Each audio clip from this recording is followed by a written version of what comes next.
Mag-harvest tayo ngayon dito sa Hamscourt Farm. Yung kalamansi.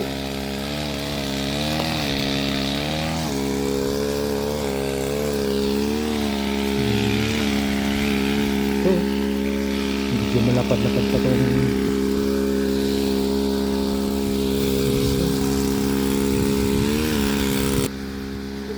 daming bunga na malilito.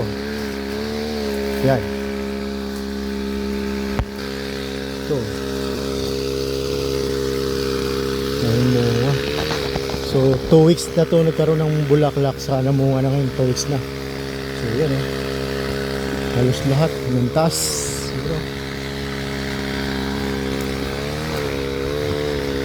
Daming bunga.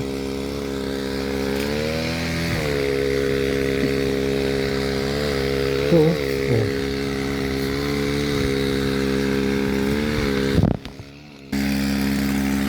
O kalamansi pa ba ito o kiyat-kiyat na? Kiyat-kiyat. Ito.